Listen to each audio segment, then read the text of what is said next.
2024 లేదా 25లో డిగ్రీ లేదా బీటెక్ చదివారా? సాఫ్ట్‌వేర్ జాబ్ కోసం ఎదురు చూస్తున్నారా? అయితే కోడ్‌జ్ఞాన్ 100 డేస్ కోర్సులో చేరండి, జాబ్ సాధించండి. అందరికి నమస్కారం. నేను Swarupa Potlapalli. Welcome to Suman TV. Gold market లో గంట గంటకి రోజు రోజుకి సీన్ మారిపోతుంది. చరిత్రలో ఎప్పుడూ లేనంతగా బంగారం వెండి ధరలు పెరిగిపోయాయి. 24 క్యారెట్స్ బంగారం 10 గ్రాములు 1,60,000 రూపాయలు పలుకుతుంటే కేజీ వెండి ధర 3,30,000 రూపాయలకు చేరుకుంది. ప్రస్తుతం నాతో పాటు లైవ్ కాల్లో ఢిల్లీ నుంచి రెడీగా ఉన్నారు financial expert doctor GVR Shastri గారు. ఆయనతో మాట్లాడదాం. సార్ నమస్తే. నమస్తే అమ్మ. బంగారం వెండి ధరలు బగ్గుమంటున్నాయి. అసలు కొనాలంటేనే భయపడాల్సిన పరిస్థితి వచ్చింది సార్.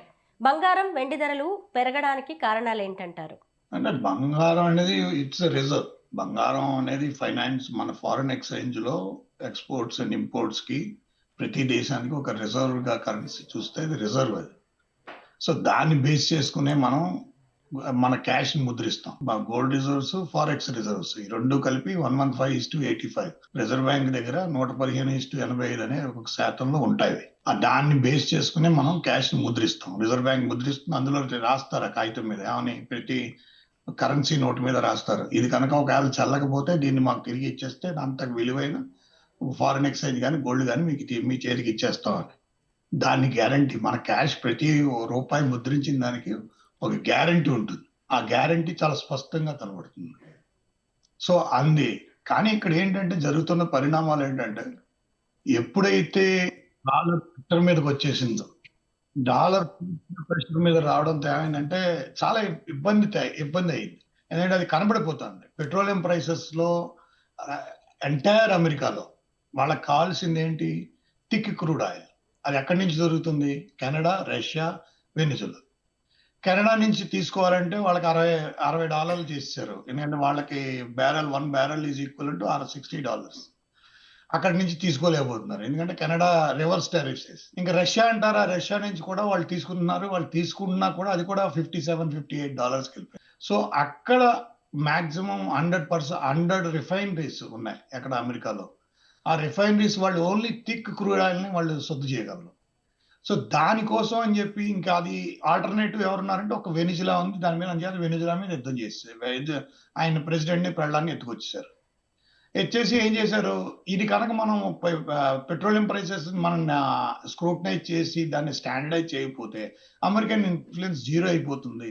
అమెరికన్ ఇన్ఫ్లుయెన్స్ జీరో అయిపోతే డాలర్ పడిపోతుంది. డాలర్ పడిపోతే మనం సస్టైన్ అవ్వలేము. ఎందుకంటే ప్రపంచంలో ఒక్క రిజర్వ్ కరెన్సీ అనేది ఉందంటే అది అమెరికన్ డాలర్. సో దానికి ఏంటంటే ఆ డాలర్ ఉన్న మూలాన్ని వాళ్ళకి అదేంటంటే హైయెస్ట్ వాల్యూతో వాళ్ళకి ఈ రోజు దాకా ఎకనామికల్ గా సస్టైన్ చేయగలిగింది. కానీ వాళ్ళకు ఉన్న అప్పు 38 ట్రిలియన్ల అప్పు, 3.83 ట్రిలియన్ల వడ్డీ వాళ్ళని గొగ్గోలు పెట్టేస్తున్నాయి. అంటే ఆర్థిక వ్యవస్థ, అమెరికా ఆర్థిక వ్యవస్థ కుప్పకూలిపోయినట్టు లెక్క.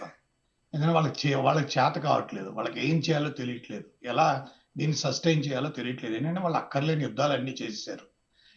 ఎన్నో యుద్ధాలు చేసి ఎంతో డబ్బును ఖర్చు పెట్టేశారు. సో ఈ సమయంలో వాళ్ళకి ఏంటంటే వాళ్ళ మిలిటరీని స్ట్రెంగ్తన్ చేశారు కాబట్టి ఆ మిలిటరీ ద్వారానే ఈ డబ్బు సంపాదించాలని ఒక నియమం పెట్టుకుని 2-3 కంట్రీలు కొట్టేద్దాం, 2-3 కంట్రీలతో ఇచ్చేద్దాం, అది ఆస్తులు న్యాచురల్ సహజ సంపదను కొట్టేయాలని ఒక పద్ధతికి వచ్చారు వాళ్ళు. అది కరెక్ట్ కాదని వాళ్ళకి తెలుసు. అది కానీ మనకేంటంటే ఈ గోల్డ్ కాంబినేషన్ ఎటువంటిదంటే ఇది క్రైసిస్. ఇప్పుడు ఉన్నది crisis prices. Gold and metal అనేది మొత్తం మన రిజర్వ్ బ్యాంక్ ఉంటుంది కాదని కాదు, మొత్తం అన్ని దేశాల సెంట్రల్ బ్యాంక్స్ గోల్డ్ కొనేస్తున్నాయి. ఎందుకు కొనేస్తున్నాయి?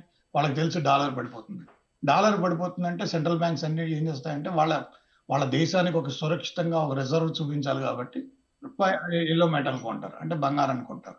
బంగారాన్ని నిల్వగా ఉంచుతారు. మనం కూడా అదే పని చేస్తున్నాం.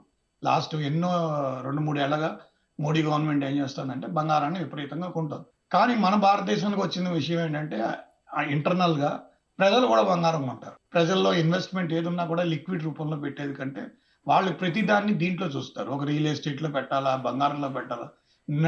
2 రోజుల్లో ఆల్మోస్ట్ 10,000 రూపాయల దాకా పెరిగిపోయింది.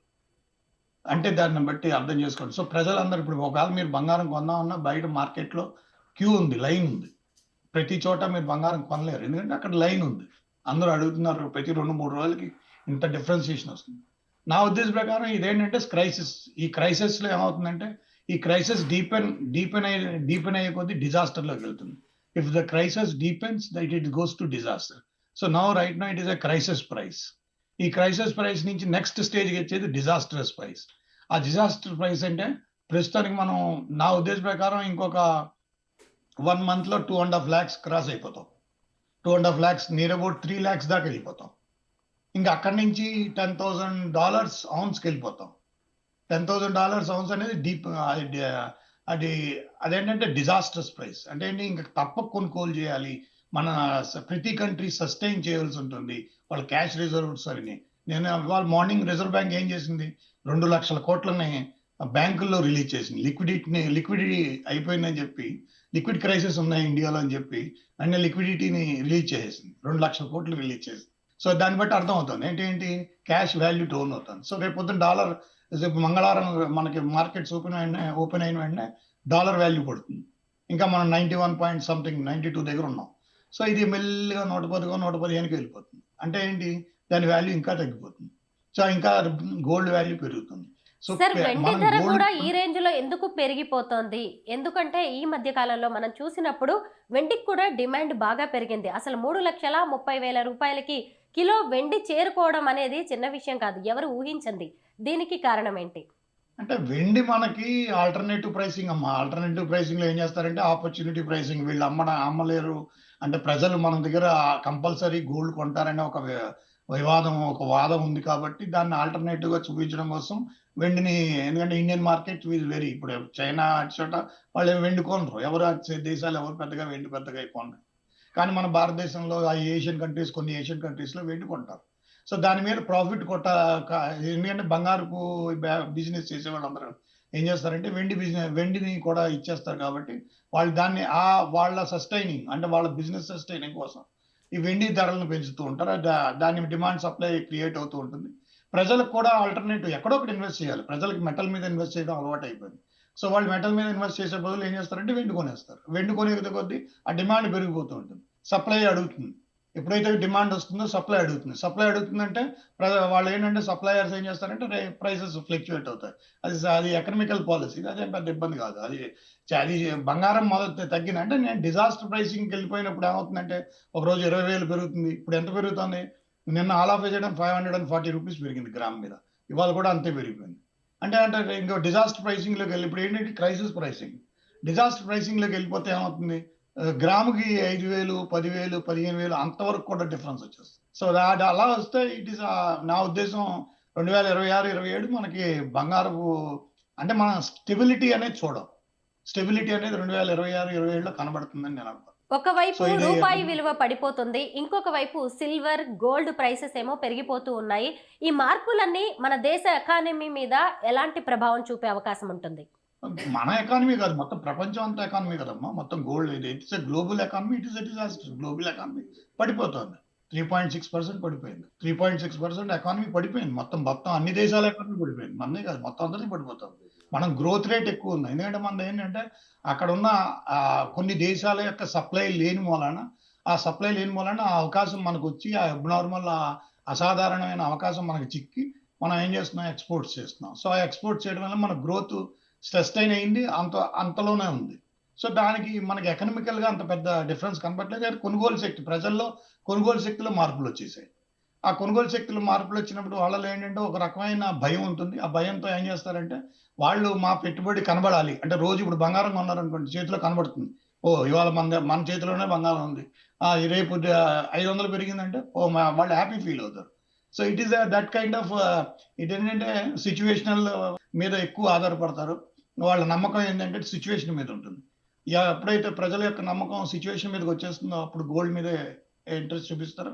ఎందుకంటే 24 hours ఎవ్రీ అవర్ మారిపోతూ ఉంటుంది, ఎవ్రీ 2 hours మారిపోతూ ఉంటుంది. దాన్ని వాళ్ళు ఎంజాయ్ చేస్తారు. మా క్రైసిస్ లేదు, ఒకవేళ ఇబ్బంది వచ్చినా మా బంగారం మా దగ్గరే ఉంది అంటే ఒక గ్యారంటీ. ఆ గ్యారంటీ వాళ్ళ దగ్గర. అదే రిజర్వ్ బ్యాంక్ ప్లే చేస్తుంది. రిజర్వ్ బ్యాంక్ కూడా తన దగ్గర గోల్డ్ పెట్టుకుని క్యాష్ ముద్రించి మీకు బయటకు వస్తుంది. జనరల్ గా ఎప్పుడైనా సరే గోల్డ్, సిల్వర్ ధరలు పెరగగానే చాలా మంది అనుకుంటారు కొన్నాళ్ళకి తగ్గిపోతాయి అప్పుడు కొనుక్కుందాము అని. కానీ ఎప్పటికప్పుడు పెరుగుతూనే ఉన్నాయి. ఈ టైంలో మనం సిల్వర్ అలాగే గోల్డ్ కొనడం మంచిదా? లేదంటే కొన్నాళ్ళు వేచి చూస్తే మంచిదంటారా? ఇది గోల్డ్ వాల్యూ పెరగడం కాదమ్మా. దాని అదే నేను ఇందాక మీకు చెప్పిన ఏంటంటే crisis pricing and disaster pricing. ఇక్కడ బంగారం విలువ పెరిగినట్టు కాదు. ఒక crisis pricing and disaster pricing అంటే ఏంటి?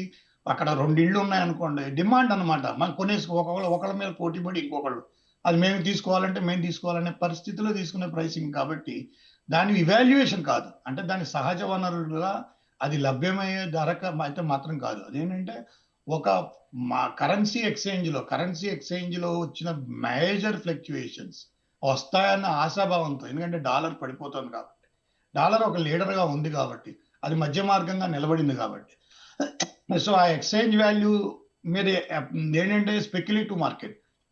ఆ స్పెక్యులేషన్ ఏమైందంటే చాలా అది ఎకనామికల్ స్పెక్యులేషన్ అనేది వస్తుంది. ఆ ఎకనామికల్ స్పెక్యులేషన్ అనేది ఇప్పుడు చాలా వరస్ట్ గా ఉంది. ఎందుకంటే ఎకనామికల్ గా మనం డౌన్ అయిపోతున్నాం. ఆర్థిక వ్యవస్థలన్నీ కుదేలైపోతున్నాయి. అమెరికా ఆర్థిక వ్యవస్థ కుదేలైపోయింది. అమెరికాలో మునుపుడు ఉన్న ఇన్వెస్ట్మెంట్ పెట్టేవాళ్ళు ఎవరు ఉండరు. పెద్ద పెద్ద కంపెనీలన్నీ దివాళా తీసే పరిస్థితికి వచ్చాయి.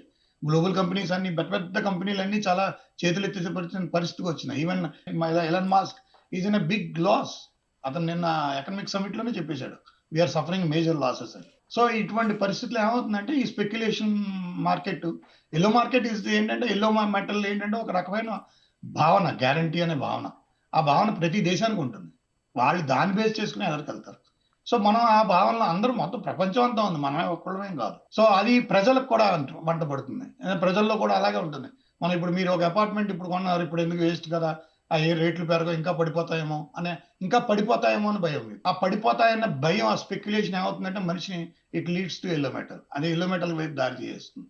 అంటే గోల్డ్ కొనేయాలనిపిస్తుంది.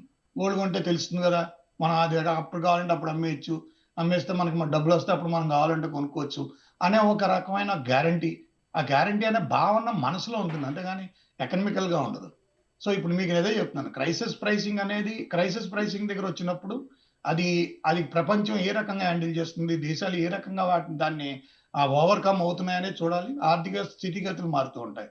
ఆ స్థితిగతులు మారుతున్నప్పుడు ఏమవుతుందంటే సహజ వనరుల మీద వచ్చే ఆదాయాన్ని ఎక్కువ మనం చూపించాలి. ఆ సహజ వనరుల మీద వచ్చే ఆదాయం ఎంత వస్తుంది, దాన్ని ఏ రకంగా మనం ఇచ్చేస్తున్నాం, ఇంటిగ్రేటెడ్ ఎకనామిక్స్ మీద మాట్లాడాల్సి ఉంటుంది. అలా కాకుండా ఇది ఏంటంటే మీకు తెలిసే ప్రజలకు అర్థమయ్యే భాషలో చెప్పాలంటే, మీకు క్రైసిస్ ప్రైసింగ్ తర్వాత వచ్చేది డిజాస్టర్ ప్రైసింగ్. ఆ డిజాస్టర్ ప్రైసింగ్ లోకి వెళ్తే మాత్రం ప్రజలు కొనుగోలు చేస్తారు అంటే చేయొచ్చు, చేయకూడదు. చేస్తే అది ఏంటంటే అది ఎంతవరకు నిలబడుతుంది. ఇప్పుడు సపోజ్ ఇప్పుడు 300 లక్షలు దాటేసింది అనుకోండి, ఆ ప్రైసింగ్ ఎంతకాలం ఉంటుందో ఎవరికి తెలియదు. అది ఉండొచ్చు, ఉండకపోవచ్చు, మళ్ళీ వెనక్కి 2 లక్షలకు వచ్చేయచ్చు. కానీ 2 లక్షలు, 1,50,000, 2 లక్షల మధ్యలో ఎక్కడ ఒక 2 లక్షల దగ్గర ఫిక్స్డ్ గా ఉంటుంది. అంతైనా చాలా మటుకు కరెక్షన్ అయిపోతుంది. కానీ ఇప్పుడు ఏంటంటే it is deep and crisis leads to disaster. అంటే డీప్ అండ్ క్రైసిస్ ఎంత లీడ్స్ ఇప్పుడు ఏంటంటే ఇప్పుడు ఇరాన్ ఇవాళ వాళ్ళు ఆల్రెడీ న్యూక్లియర్ టెస్టులు చేశారన్నారు. అమెరికా వాళ్ళ మీద అటాక్ చేయకపోవచ్చు. అమెరికా అటాక్ చేయకపోతే ఎక్స్పెండిచర్ ఉండదు. ఎక్స్పెండిచర్ లేకపోతే ఇరాన్ అంతా స్టెబిలిటీగా ఉంటుంది. అంటే ఇరాన్ స్టెబిలిటీగా ఉందంటే పశ్చిమాసియా అంతా స్టెబిలిటీగా ఉంటుంది. పశ్చిమాసియాలో స్టెబిలిటీ ఉందంటే పెట్రోలియం ప్రైసెస్ మీద, ఆ పంపింగ్ మీద పెద్దగా వ్యత్యాసం రాదు. ఆ ప్రైస్ కొంచెం ఎలాస్టిసిటీ పెద్దగా ఉండదు. కానీ ఎప్పుడైతే ఈ పశ్చిమాసియాలో యుద్ధం జరిగిందో దానికి కష్టం అవుతుంది. సో దాని వలన ఏమవుతుంది, ఇంకా గోల్డ్ పెరిగిపోతుంది. మీకు ఎంత ఇన్స్టెబిలిటీ అయితే అంత గోల్డ్ పెరిగిపోతుంది. Okay sir, thank you so much.